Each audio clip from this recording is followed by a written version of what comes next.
dia não teremos mais despedidas. Um dia estaremos juntos para sempre. É isso que alegra ao nosso coração. Eu trago no coração uma palavra muito sucinta e peço ao Senhor que abençoe esta palavra ao nosso coração para nós cearmos. Gostaria que você, por favor, se colocasse de pé, vamos ler esse texto da palavra de Deus. Primeira carta do apóstolo Paulo aos Coríntios. E se quiser colocar a projeção, Juliana, já está aí, eu já incluí o texto. Está aí, ótimo, obrigado. Muito bem. 1 Coríntios capítulo 11, versículos 23 a 33, o texto conhecido de todos nós, que é o texto referente à ceia do Senhor, que diz assim: porque eu recebi do Senhor o que também vos ensinei, que o Senhor Jesus, na noite em que foi traído, tomou o pão, e tendo dado graças, o partiu e disse: tomai, comei, isto é o meu corpo que é partido por vós, fazei isto em memória de mim. Semelhantemente também, depois de cear, tomou o cálice, dizendo: este cálice é um novo testamento no meu sangue, fazei isto todas as vezes que beberdes em memória de mim. Porque todas as vezes que comerdes este pão e beberdes este cálice, anunciais a morte do Senhor, até que venha. Portanto, qualquer que comer este pão ou beber o cálice do Senhor indignamente, será culpado do corpo e do sangue do Senhor. Examine-se, pois, o homem a si mesmo, e assim coma deste pão e beba deste cálice. Porque o que come e bebe indignamente, come e bebe para a sua própria condenação, não discernindo o corpo do Senhor. Por causa disso, há entre vós muitos fracos e doentes, e muitos que dormem. Porque se nós julgássemos a nós mesmos, não seríamos julgados. Mas, quando somos julgados, somos repreendidos pelo Senhor, para não sermos condenados com o mundo. Portanto, meus irmãos, quando vos ajuntais para comer, esperai uns pelos outros. Este é o tema da nossa palavra desta noite. Queria que você falasse comigo: esperai uns pelos outros. No nome de Jesus, Pai, eu peço que o Senhor seja favorável a nós mais uma vez, seja solícito a nós, nos abençoe. Estenda sobre nós a tua mão e o teu cetro, e fala conosco, fala ao nosso coração. Mais uma vez, não o que queremos, mas o que precisamos ouvir nesta Aleluia! Para a glória do nome de Jesus. E nós nos opomos, mais uma vez, a toda tentativa satânica de perturbar a paz e a consciência e a tranquilidade dos teus filhos para que ouçam a tua palavra. Eu peço que seja assim, no nome de Jesus. Repreendemos todo espírito enganador, fora daqui, para a glória do nome de Jesus. Em nome de Jesus. Amém e amém. Por favor, tome teu lugar. Eu quero pedir a gentileza dos diáconos que convide todos que estão lá fora para entrarem. Todos, sem exceção, não precisa, né? Preciso de todos aqui dentro hoje. Uma coisa, um tema importante que nós vamos pensar nesta noite. Primeira carta do apóstolo Paulo aos Coríntios. Ele escreveu, já tivemos a oportunidade de ver isso, 2 cartas, e dá-nos a entender que ele escreveu 3 cartas. Parece-nos que ele escreveu uma carta entre a primeira e a segunda, teria uma terceira, que eu não chamaria, como alguns livros dizem, de carta perdida. Não, Deus sabe exatamente o que faz. Ele quis que entrasse a primeira e a terceira, mas didaticamente a gente classifica como primeira e segunda carta do apóstolo Paulo aos Coríntios. E essa carta foi escrita a uma igreja muito espiritual, uma igreja que abundava em dons espirituais, mas uma igreja que carecia de uma organização, carecia de ordem. E o apóstolo Paulo veio trazer essa ordem e veio também combater pecado que estava acontecendo no meio dessa igreja. E no meio das várias exortações que ele faz nesta carta, combatendo contra o pecado, combatendo contra a iniquidade, contra falsos mestres, ele também exorta, uma carta exortativa, é uma carta pastoral. Então, e neste contexto aqui da ceia do Senhor, eu queria que você entendesse que a ceia aqui era realmente uma refeição. Eles partilhavam de uma refeição e todos comiam juntos, sentavam juntos e participavam juntos desse momento.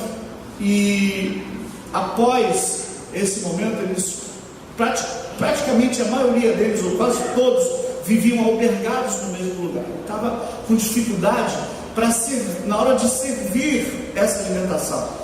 Então o apóstolo Paulo ele percebe isso e ele vê que uns estavam pegando um pouco mais de comida do que os outros, ou não sei o que estava exatamente acontecendo, ou pegava na frente dos outros. Ele falou: gente, quando vocês se juntarem para comer, esperem uns pelos outros. Mais ou menos esse é o contexto que ele está colocando aqui para nós. E esse termo, essa terminologia, de tantas vezes que eu já preguei sobre esse texto, eu não me lembro de ter pregado sobre esta expressão exatamente. Esse que é o nosso tema de hoje: espere pelos outros. Espere pelos outros. Então eu queria que você pensasse nisso. Eu queria fazer alusão à presença da irmã Ione. Que bom vê-la aqui, a mãe da Isadora. A avó da Isadora. Que bom, sejam muito bem-vindos, muito bem-vindos. Ao vivo é assim, nossa, gente. Espere pelos outros. Espere pelos outros. Aí eu escolhi essa figura que mostra bem isso, né? Mostra um jovem, provavelmente atleta, corredor, mas caminhando ao lado de alguém com uma certa dificuldade de caminhar, não pela idade, mas talvez por alguma dificuldade física, né? Porque se for falar só pelo critério da idade, nosso irmão Jorge está aí correndo, né? Quem sabe não fosse por esse motivo, não. Então, espere pelos outros. E eu quero pensar apenas três nuances, 3 pensamentos, 3 insights que a gente poderia utilizar para tentar imaginar o que seria, o que poderíamos aplicar, em que poderíamos aplicar essa expressão: espere pelos outros. Você vai cear, espere pelos outros, né? Hoje o contexto da ceia, a gente sabe que é outro, a gente está ceando em memória de Cristo, trazendo a memória de Cristo, mas essa expressão ela não estaria à toa. E eu penso que a gente pode tirar algumas lições, algumas verdades sobre este espere pelos outros, e eu queria passar a isso agora. A primeira que eu penso é essa: tenha comunhão com os outros. Espere, tenha comunhão, comungue.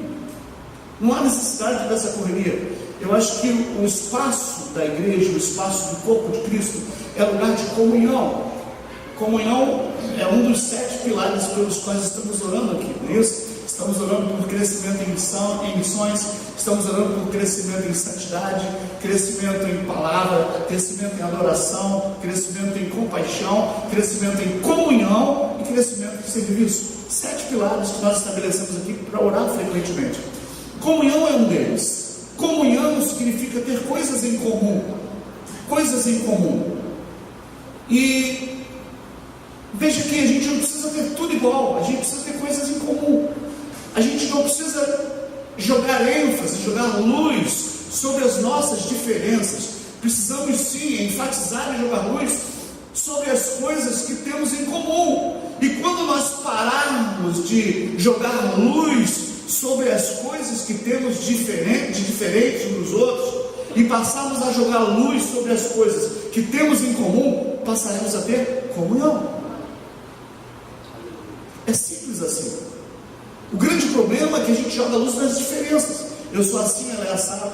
Temos incompatibilidade de gênios, uma frase muito comum do casal, às vezes a gente ouve falar disso. Muitos atritos aí, muitos não, eu creio que a maioria, para não dizer todos os atritos que a gente tem, quer seja na esfera familiar, quer seja na esfera profissional, na esfera eclesiástica, no ambiente da igreja, qualquer que seja, em geral, irmãos, é essa maldita capacidade que a gente tem de jogar luz sobre as diferenças.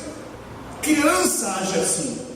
E o apóstolo Paulo, escrevendo esta mesma igreja, no capítulo 13, ele fala assim: quando eu era criança, eu agia como criança, pensava como criança, discorria como criança, mas quando eu cheguei a ser homem, eu acabei com as coisas de criança, com as coisas de menino. E a gente, às vezes, adultos, a gente continua agindo como crianças, como menino. Eu tenho, você não tem. Eu tenho, você não tem. A gente joga luz nas diferenças.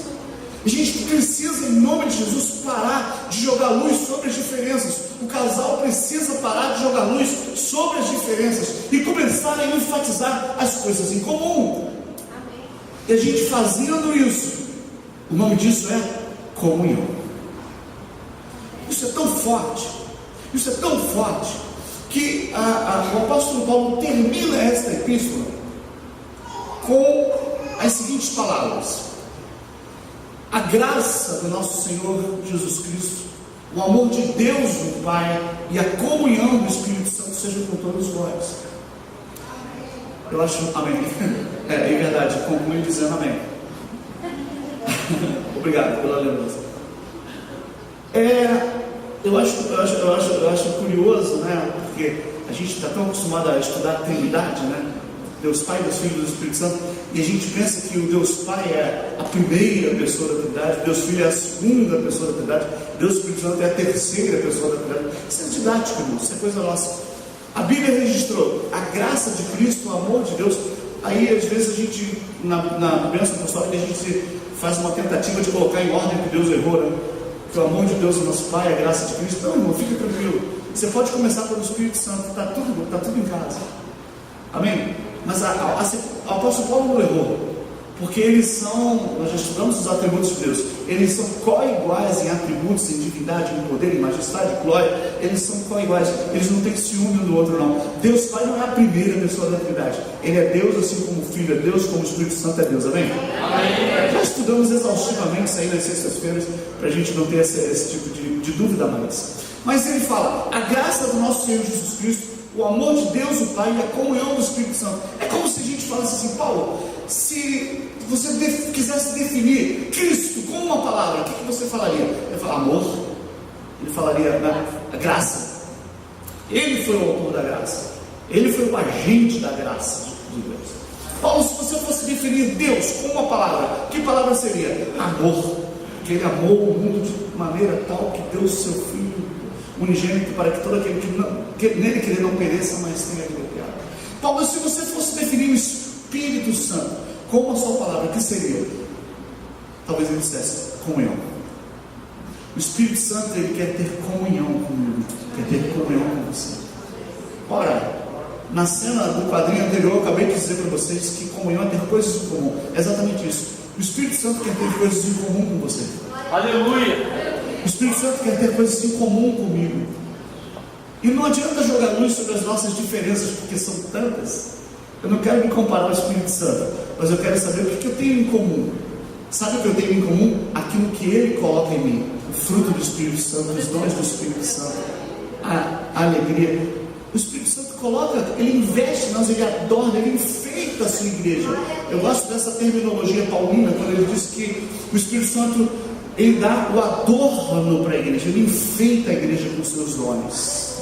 E nós temos isso em comum, a paz, a alegria. O Espírito Santo, Ele quer ter comunhão conosco. Então, este espaço é um espaço de comunhão. Este espaço, irmãos, este momento é um momento de comunhão, de termos coisas em comum. Igreja de Cristo é lugar de comunhão. De comunhão. Porque se nós não entendemos isso, nós automaticamente entraremos em competição. E aí quando nós entramos em competição, aí a coisa fica complicada. Porque nessa carreira que nós estamos, a carreira que estamos correndo não tem vários caminhos, tem dois caminhos. O profeta Zacarias, se eu estiver errado me corrija, teve uma visão do sumo sacerdote Josué com as vestes sujas. Foi Zacarias que teve essa visão, capítulo 12 ou 13. Ele teve uma visão muito interessante de um sumo sacerdote chamado Josué, que não era Josué lá de Moisés não, era outro já. Então ele via o sumo sacerdote com as vestes sujas. Que visão terrível! É como se alguém tivesse uma visão com o pastor com as vestes sujas. E vestes sujas falam de pecado.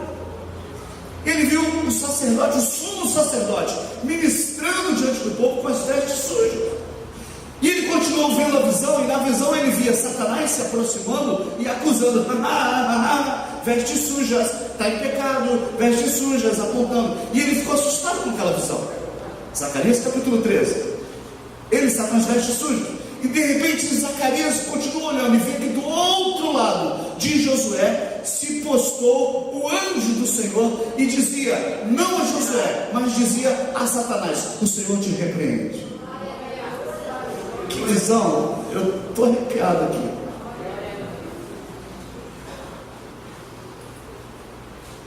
Josué, o sumo sacerdote, estava com as vestes sujas. Fato. Ninguém nega isso. Mas ele mostra claramente, Deus mostra para Zacarias, que mesmo diante de um quadro desse, de que lado a gente vai estar? De quem está acusando? Ou daquele que diz, Satanás, o Senhor te repreende? Porque, continue lendo, Deus dá vestes novas para ele. E ele continua caminhando. Glória a Deus. Essa é a visão. Então, o que eu quero com esta ilustração? Dizer que não há vários caminhos, existem dois caminhos. Ou nós estamos cooperando, ou nós estamos em comunhão, ou nós estamos competindo. Ou é cooperação, ou é competição. Só que eu quero te dar uma notícia, e essa devia fazer a gente estremecer. Quando nós competimos com o nosso irmão, nós estamos competindo com o Senhor. Porque o Senhor, para aqueles que competem com os seus filhos, diz, o Senhor te repreende. Isso já é motivo suficiente para nós entendermos a importância da comunhão entre os santos. Aleluia, glória a Deus. Amém? Só ouvi um glória a Deus lá na porta. Já é motivo suficiente para nós entrarmos em comunhão e nós apararmos as nossas arestas e nós deixarmos desfazer pelo fogo do Espírito Santo as amarras que nos impedem de aproximar de pessoas, deixarmos pelo poder do sangue de Jesus e da palavra, do Espírito da palavra profética, que caem os muros de separação entre marido e mulher, entre irmãos em Cristo, entre irmãos de carne e osso. As barreiras precisam cair, irmãos, para que a gente tenha comunhão. É o que eu costumo dizer sempre, e vou continuar dizendo. Está tão higiênico, tão esterilizado. Esse pão ele é cobertinho com plástico, tá? Controle de qualidade, está tudo certinho. Irmãos, a gente comunga desse pão aqui. A gente comunga desse pão aqui.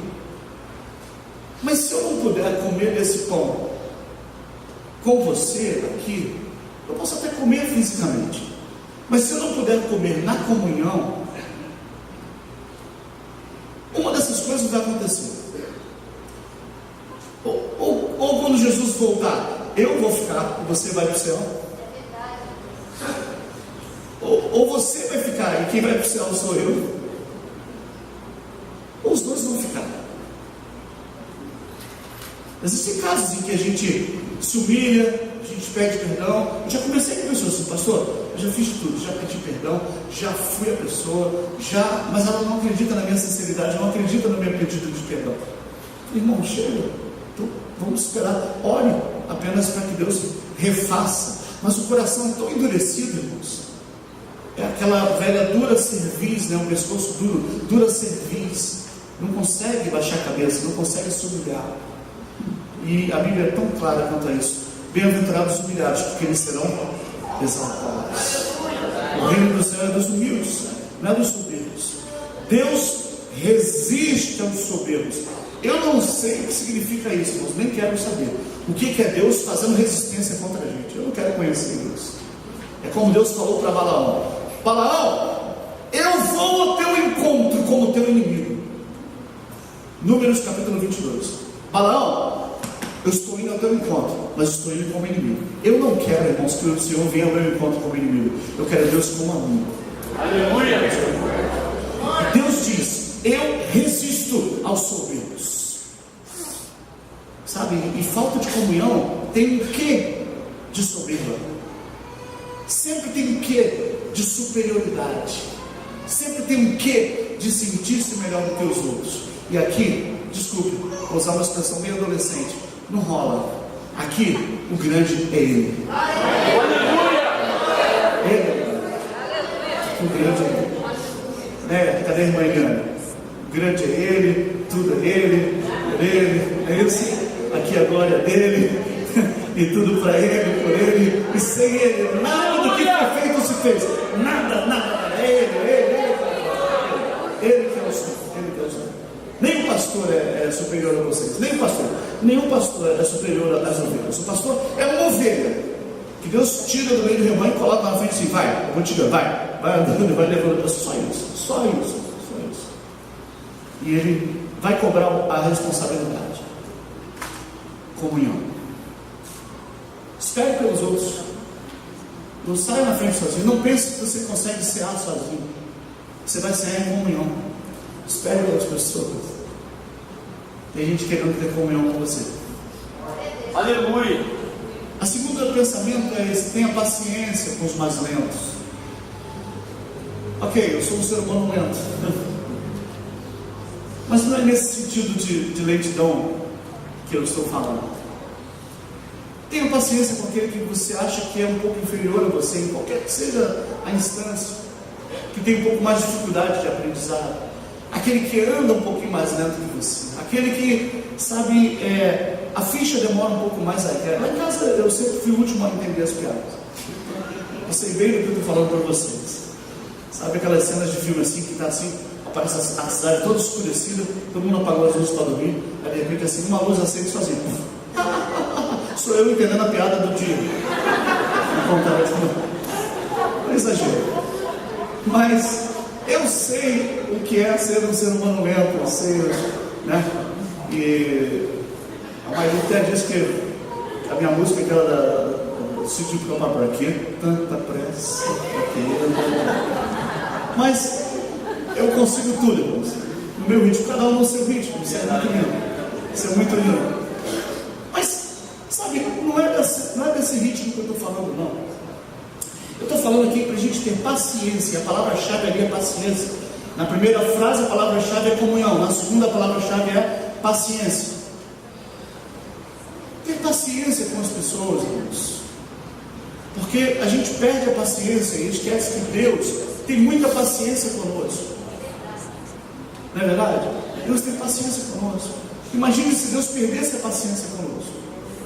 Deus tem paciência conosco. Eu preciso, é aquilo que o apóstolo Paulo fala de ser tolerante, Tiago, melhor, né? Ser tolerante com os fracos na fé. Sabe, a nossa comunidade é composta de pessoas que estão em níveis diferentes de aprendizado. Vou repetir. Nós estamos em níveis diferentes de aprendizado. Temos a classe do presbítero Valteir, que são da classe de novos crentes, que estão ali aprendendo as primeiras lições da fé cristã. Tem dúvidas sobre coisas rudimentares, né? Coisas bonitas, coisas que às vezes a gente também tem dúvida, né? Mas eles estão caminhando na fé, são aquelas crianças que nasceram de novo e agora começam a dar os primeiros passos. E eu quero, às vezes, discutir teologia profunda, teologia, escatologia, a mulher e o dragão. Irmãos, não. Vamos ter paciência com aqueles que estão caminhando conosco. Se você, se eu, se nós nos achamos um pouco melhores do que alguém em algum capítulo, tá, vá lá. Tenha um pouco de paciência. Esposas, tenham um pouco de paciência com o marido não crente.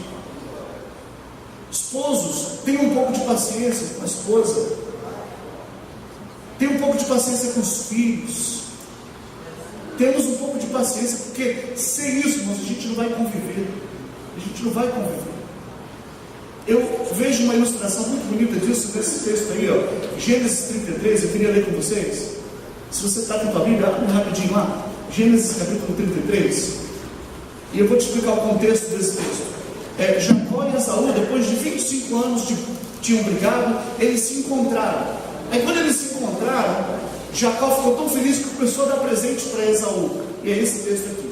Gênesis 33, 11 diz assim: toma, peço-te a minha bênção, ou seja, está dando os presentes, que te foi trazida, porque Deus graciosamente me tem dado, ou seja, deu a mim, e porque tenho de tudo, e instou com ele, ou seja, insistiu com ele, até que a tomou. Então Esaú falou: tá bom, me dá os presentes. E disse: caminhemos, disse Jacó, né? Caminhemos e andemos, e eu partirei adiante de ti. Eu vou na frente, vamos caminhar, vamos um pouquinho mais rápido, eu vou caminhar na tua frente.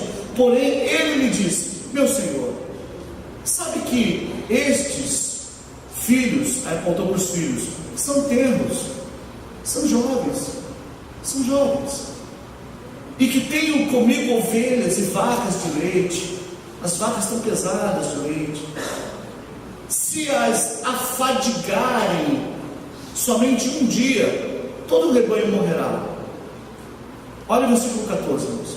Ora, passe o meu Senhor adiante de seu servo, vai na frente, e eu irei como guia, pouco a pouco, conforme o passo do gado que vai adiante de mim, conforme o passo dos meninos, até que chegue a meu Senhor em Seir. Quem tem ouvidos ouça o que o Espírito diz à igreja. Eu vou no passo de quem? Das crianças. Aleluia, glória a Deus. Aleluia. Feliz aquele que anda no passo das crianças. Aleluia. Vamos caminhar, gente, mas vamos devagar. Quem vai ditar o ritmo aqui não são os atletas, com todo respeito aos atletas. Quem vai ditar aqui são os idosos. Aleluia. São as crianças. E foi assim no deserto. 32 mil pessoas saíram do Egito. No ritmo de quem? Josué, Caleb. Vamos lá, Moisés. Não. No ritmo das grávidas, no ritmo dos idosos, no ritmo das crianças. É esse ritmo aqui. A gente precisa entender isso de uma vez por todas, em nome de Jesus. A esposa é mais fraca que o esposo. O marido precisa entender isso e caminhar nos passos dela. Não saia na frente. Ele estuda, ele consegue tudo, ele faz faculdade, ele faz isso, faz aquilo, e às vezes esquece de quem ajudou ele a chegar lá. Esquece de quem chegou, de quem ajudou ele a chegar lá. Às vezes trabalhando, lavando roupa para fora, para ele poder estudar. Agora ele é doutor, ele acha que pode pisar em cima dela, pobrezinho que não tem instrução. Ei, para Deus, o ritmo ainda é o dela. Caminha ao lado dela. O ritmo é o dela. Quem tem ouvidos ouça o que o Espírito diz à igreja. Vocês continuam sendo iguais para Deus. E esse é o terceiro tópico que aqui eu encerro. Teu irmão tem a mesma importância que você. Para Deus não temos ninguém importante aqui. O importante é Ele. Aleluia. O importante é Jesus. O importante é o Senhor. Glória a Deus. Esperar uns pelos outros. Eu queria que essa noite você saísse aqui com essa palavra no coração. Glória a Deus. Com essa palavra no coração, Deus. Comunhão, paciência e lembre-se, não se esqueça disso. O importante aqui é o Senhor. Ninguém aqui é mais importante do que ninguém. E se alguém acha que é importante, esse, coitado, está perdido, está completamente perdido. Não entendeu nada de reino, está completamente perdido no reino. E esse carece do amor e da misericórdia de Deus, e também da nossa paciência e da nossa família. Amém? Eu penso que esta é uma noite de cura. Esta é uma noite, talvez seja aquela noite que você vai ter liberdade em Deus de sair do teu lugar e dar um abraço a alguém que você não dá há muito tempo. Se você tiver hombridade, coragem para isso, e se o Senhor está cobrando de você isso, se o Senhor está falando ao teu coração que é isso que tem que ser feito, é isso que você tem que fazer. Ou você vai participar da ceia do Senhor a vida inteira sozinho. Tem um monte de gente ao teu redor, mas você está sozinho, porque isso aqui só se toma em comunhão. Existe um milagre acontecendo quando a gente participa da mesa, a gente senta em família. E em família, sentado à mesa, não tem grande nem pequeno. Todos na mesa do Senhor, só tem um cabeça, que é Cristo. Aleluia! Aleluia! Glória a Deus! Glória a Deus! Baixe sua cabeça, vamos orar. Deus, esta é a tua palavra que foi trazida ao nosso coração, a palavra que tu nos confiaste. Eu quero te pedir, ó Pai, que em nome de Jesus essa palavra seja amalgamada, cicatrizada no nosso coração. Faz aquilo que eu não consigo, Senhor. Esta é a palavra, E essa palavra ela é bastante suficiente para fazer milagres aqui no nosso meio.